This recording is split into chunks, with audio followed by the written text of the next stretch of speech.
Voltamos! E agora sem tossir, viu, gente? Olha aqui, para falar da Metropax. A Metropax você conhece, é uma funerária. E eu falo da Metropax com muito prazer, porque eu conheço a Metropax e por isso indico a Metropax para você. Olha, sabe o que é você ter uma pessoa que trata a sua família e que toma todas as providências com carinho naquela hora que a gente mais precisa da Metropax? Por isso faça o seu plano. 0800 726 0140. Ligue agora. A Metropax acaba de inaugurar a Casa do Associado, ali na Contorno, esquina com Grão Pará, do lado do Hospital Militar.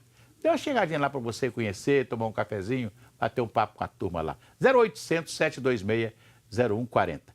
Nós estamos aqui com a nossa querida Daniele Ribeiro, que é educadora parental. Parentalidade positiva. O que é isso, Daniele? Parentalidade positiva. Primeiramente, bom dia. Obrigada pelo convite, Patrícia. Bom dia, obrigada. Ciro, obrigada. Nós que agradecemos. Obrigada pelo momento de estar aqui com vocês para trazer um pouquinho da parentalidade positiva. Beleza. É um novo olhar para a relação pais e filhos. É uma abordagem socioemocional que desenvolve o locus interno da criança, tratando como um indivíduo que tem direito à dignidade e respeito, independente da idade. Desenvolve habilidades de vida a longo prazo, né? Então, desenvolve autonomia, autoestima de forma firme e gentil, como deve ser, né? Educando emocionalmente, inclusive, né? Emocionalmente, com uma comunicação positiva, né? Eu vou dar um exemplo aqui dessa coisa muito interessante. Quando um filho nasce e o pai ou a mãe já o induz, ainda no berço, a ser torcedor de um clube de futebol.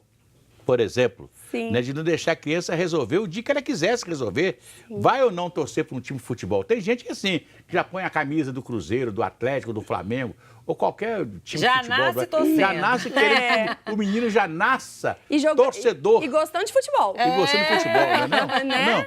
Eu acho que eu não sei porque os meus filhos, eu não fiz nada disso com meus filhos, né? Eles... Você foi democrático? Não, eu não falei em futebol com eles. Vai ser se quiser, vai gostar se quiser. Eu não tenho que ficar induzindo o filho a ser atleticano, ou ser cruzeirense, ou ser americano. No caso nosso aqui de Belo Horizonte, né? Eu não sei se isso pode estar mais ou menos como exemplificar essa parentalidade, né? Sim, total. Jogar a expectativa no filho das nossas necessidades. É verdade. É um caminho que vai contra a parentalidade positiva, né? O princípio da dignidade e respeito no outro, né? Ele pode querer, ele tem que querer o que ele quiser. É como o pai que vai induzindo o filho desde pequenininho que ele vai ter que ser isso na vida.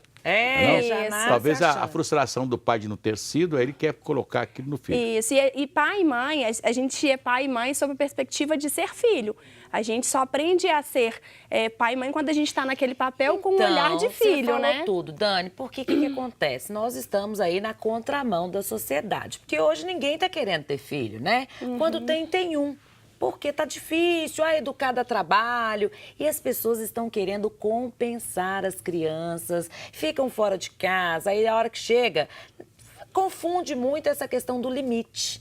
Até que ponto que eu posso educar o meu filho?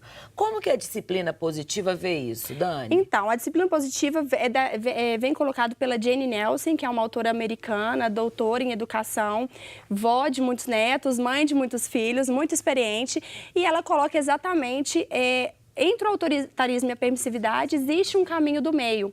Né? Existe um caminho possível com escolhas limitadas. Então, a permissividade é uma liberdade sem domar, né? O autoritarismo é limites sem escolhas. E a disciplina positiva vem para colocar uma escolha limitada. Então, a gente respeita o olhar da criança, as necessidades e as vontades dela, dialoga, é muito diálogo, é muito olhar para o outro. É uma liberdade controlada. Controlada. Então, a criança vai se sentir importante em poder escolher, né, o que pode ser bom para ela dentro de um limite que você está estabelecendo para ele escolher. Tudo da vida os pais são espelho dos filhos, né? Se os pais vão dar bom exemplo, os filhos vão seguir os bons exemplos, não é verdade? Sim, sim. É? Então, a parentalidade positiva me trouxe exatamente um super autoconhecimento, porque quando a gente tenta aplicar com o filho, a gente percebe o quanto nós temos que mudar. Claro. O quanto nós temos que olhar para dentro e desconstruir vários conceitos de disputa de poder, de comunicação violenta, porque não é só sobre bater no filho. A gente comunica de forma muito agressiva. Muito, né? o modo de falar, o modo de olhar, né? E como que isso talvez pode resultar lá na frente, na vida adulta daquela criança, Sim, né? aí fica adulto, tá trabalhando numa empresa e o chefe vira e fala assim, nossa, mas esse cara não é proativo, se não mandar, não faz. Não faz. Ou então tem uma empresa, né, um empreendedor e aquela empresa não vai pra frente por falta de proatividade. Então, possivelmente foi uma criança podada. Uma Isso criança... que a Dani tá falando é ótimo, É né? verdade. Às vezes até em casa, com o filho, você fala, ô Pedro, calça o chinelo. A primeira coisa que a criança faz é olhar pro seu pé. Você está calçada? Porque em se tratando de criança, o exemplo vale muito mais, não é isso? É verdade. Vamos às participações? Vamos lá. Vamos lá. Ô Dani, mas você tem um projeto também, Vida 7. Explica um pouquinho aqui Sim. enquanto eu pego o WhatsApp. Tá, então, o Vida 7 é um portal que eu criei para compartilhar um pouco da minha rotina. Eu sou mãe de 4 filhos. Beleza. Eu tenho o Cauã, de 9 anos, o Ian, de 7 anos, a Maria Fernanda, de 2 e o Caio, de 10 meses. E compartilho no Vida 7. E todo mundo me pergunta, mas por que 7? E não 6, né? E não 6. É porque eu tenho uma cachorrinha que faz parte da família. Então, marido, cachorra, filhos.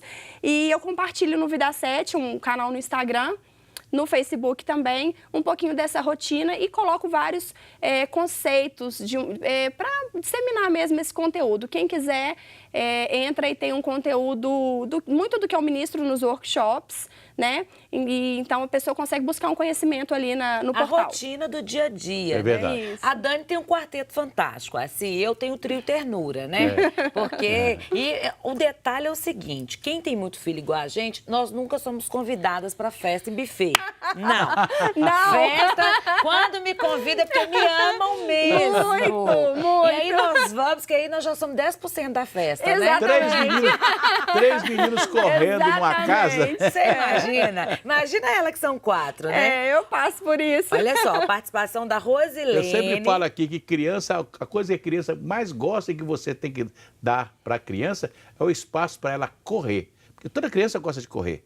Gosta de brincar correndo, não é E verdade? hoje em dia não pode ser criança, né? Não pode correr, não pode subir, não pode fazer nada, né? Calado, quietinho, mexendo no telefone de preferência. Se preferência com um tablet na mão. Né? Isso. A Rosilene, ela que é da Cidade Nova, ela conhece a Dani, tá mandando um abraço. E ela tá falando, vocês duas mostram que é possível ser mães e ao mesmo tempo bem-sucedidas. Obrigada, Rosilene. Obrigada. É porque hoje tem também o estigma aí que ser mãe, você tem que estar feia, né? Tem que estar deprimida. Isso. Fácil, gente, não é. Não. Muitas vezes você fica surtada, não fica? Sim, sim. É. Inclusive, eu passei por uma transição de carreira, eu acho que exatamente para não surtar. Pois é. É interessante, né? Eu fico me lembrando, assim, de senhoras que eu conheci, né? Que foram mães de 12, 13, 15 filhos, né? É um negócio impressionante, não é verdade? Muito. Né? Sim. E saber distribuir amor para 15 filhos, né? Né? Tem É participação um masculina negócio- aqui também. Vamos O lá. Pedro, ele tá falando do bairro Alípio de Melo. Ele tá falando, hoje em dia não tá fácil ser pai. Os meninos estão nascendo com excesso de informação e com pouco limite. Tá falando aqui também o Pedro. Aliás, o problema do limite, porque quando se fala em parentalidade, né? Vamos falar de o problema do limite, porque hoje é a grande reclamação.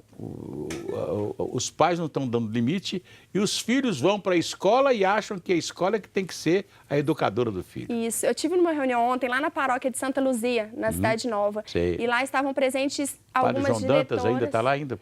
João Dantas não, né? Não. E aí tinham algumas diretoras lá do Modesta Cravo, uma escola pública, do Santa Maria, enfim, de algumas escolas. E elas colocaram exatamente essa necessidade. O pai manda para a escola e quer da escola a solução do problema do filho, verdade. né? E não quer ajudar a resolver, Não né? quer ajudar a resolver. Então, geralmente, os pais passam o dia inteiro ausentes, às vezes nem participam ou participam um pouco do para casa da criança, enfim, e delega para a escola a responsabilidade de educação do filho. Uma coisa interessante que aconteceu com a figura da minha família é que na escola, né, normalmente tem a aula de higiene, né? Essas coisas todas. Então, a professora foi ensinar a escovar dente. Eu falei assim, não, mas isso aí eu sei escovar dente desde pequenininha.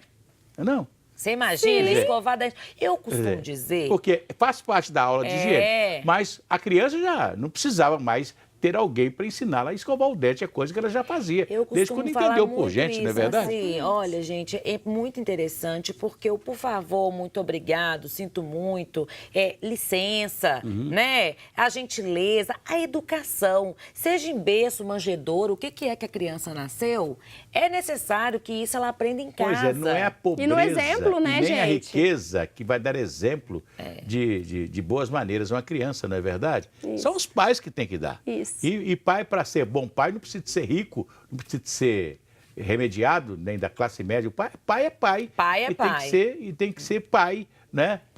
Como é um pai de qualquer criança. Só tem que dar amor. Dá amor, amor e A educação. Delma aqui, ela que é do Horto, grande abraço para a Delma. Ela está falando como ter acesso a essa disciplina positiva, onde posso adquirir livros. Você indica alguma para a Delma? Tá, os livros da disciplina positiva, é só jogar lá no Google.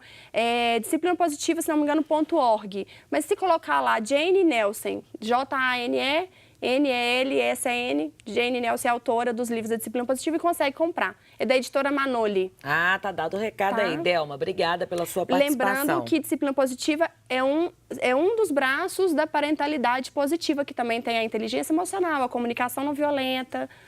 Tá? No direito, a gente já aborda muito essa questão da parentalidade também, dos laços sanguíneos, dos laços de afetividade.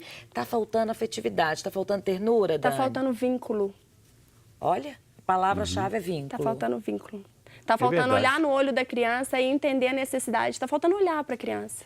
E o detalhe que as crianças são super diferentes, né? Então, talvez dentro da mesma casa você consegue ter ali uma criança que ela não tem assim, uma carência afetiva muito forte, enquanto a outra ela é muito agarrada, não é assim? Exatamente pela necessidade de entender que os indivíduos são diferentes e não tem que ser igual. Isso. Até desde a criança, cada um é diferente do outro. Não? Somos únicos, né? Somos únicos, cada um é diferente. Cada um tem uma necessidade a mais de algum ponto. Tem crianças que têm a necessidade de reconhecer o amor pelo toque, outros por palavras, por gestos, outros pelo serviço. Cabem aos pais descobrir isso. Identificar. Né? É só olhar, só vincular. Mas nós falamos o problema que é muito interessante, de dar limite às crianças. Como é que fica a parentalidade com esse negócio do limite? Então, um ponto Boa muito pergunta, importante, Cid. isso. As pessoas confundem autoridade e autoritarismo. A autoridade, ela é necessária, né? Eu não sou a sua amiga, eu sou a sua mãe e amiga. Eu posso ser sua amiga, mas antes de tudo, eu sou sua mãe, sou seu pai. E isso é uma autoridade que tem que estar bem estabelecida na relação com a criança. Mas isso não quer dizer que tem que ser autoritário. Então, os limites são colocados de forma... são os limites... Nós somos a margem do rio deles. Não ter limites, a criança se sente insegura, vagando. Daniele, tem um mistério nessa relação que é a coisa maravilhosa, né? Eu estou dizendo da criação que eu tive, eu não sei se a Patrícia teve a mesma criação, que nós tivemos muitos limites, né? Muitos limites impostos pelos nossos pais, e até, em alguns momentos, mesmo aquelas varadas, né? Palmadas. As palmadas que a gente levava e etc. Tal. E uma coisa interessante, um mistério interessante, né? Nenhum filho fica de mal do pai, fica com raiva do pai, né? Parece que tem um toque de amor, até mesmo na palmada tem um toque de amor. Né? Não, mas olha só, na parentalidade positiva, um dos pilares dela é a educação sem punição. Sem punição. Isso. É um caminho possível. É verdade. É um caminho de construção, de colaboração, de ouvir as necessidades da criança e construir com ela o melhor caminho, né? E quando você tem uma criança vinculada, não é necessário punição, não é necessário castigo. Beliscar, bater, não é né? necessário, não é. Porque pode sim, né? A gente costuma ver assim, eu sobrevivi. Sobreviveu e carregou um bocadinho Eu costumo falar de que a crença. comunicação violenta, o último recurso que nós temos é o chinelo, né? Quando você pega o chinelo, quando você é aquela mãe que bate, o pai que bate, ela tá falando pro filho assim, olha, eu não tô dando conta. Isso. Eu não estou conseguindo resolver esse problema, né? Porque não está tendo aquele vínculo necessário com a criança. E é verdade que, às vezes, né, essa coisa não resolve muito porque ela acontece toda hora. Toda hora. E aquela mãe que fala assim, menino, eu te mato. Gente, e no ambiente corporativo, se o seu colega, então, não te atender, você vai ameaçar na chinelada? Vai bater, Vai né? bater? Vai Não é beliscar. assim que funciona, Tem né? a participação aqui, gente, tá Rapidamente, bombando. essa aí. Joelma, ela que é do bairro Pompeia, obrigada pela audiência. Ela tá falando que é professora e o que ela tem visto são meninos totalmente sem limites, inclusive até batendo nos pais. Pois é, a falta do vínculo acontece. É Isso e o verdade. exemplo, né, gente? Se de alguma forma a criança percebe que a violência é um caminho, ela vai replicar. A criança acaba sendo uma página em branco, né? Aquilo que nós colocamos ali é que vai levar para o resto da vida, né? Isso. É verdade. Ô, Daniele, você quer deixar aí, me parece que já tem até aí no nosso vídeo, né? Ó, o seu Instagram, não é Isso, verdade? Vida 7. É o Vida 7, né? Sim, Que as sim. pessoas podem acessar, né? Isso. Você naturalmente tem palestras, tem reuniões, isso. né? Vai As pessoas acontecer- podem participar. Sim, sim. Olha, tem um workshop que vai acontecer dia 13 de abril, na Jazer Escola de Líderes, no bairro Funcionários. Eu ministro workshops sempre, só acompanhar o Instagram, o portal que tem as divulgações. Vou fazer também uma palestra lá na Paróquia de Santa Luzia. A gente está Beleza. definindo provavelmente 9 de maio, desculpa. Também participo de encontros de casais, enfim. Ok, eu quero agradecer, final do programa, né? Patrícia, muito obrigado. A né? Verônica mandou aqui vendo? ó, a foto do livro Disciplina Positiva, que é a nossa Pois né, é. produção, Então, a editora. muito obrigado a Daniele Ribeiro, que esteve conosco, que falou sobre educação parental. A gente volta amanhã, se Deus quiser. Um abraço, um bom dia para Obrigada. vocês. Gratidão e alegria. Até amanhã. Tchau, tchau.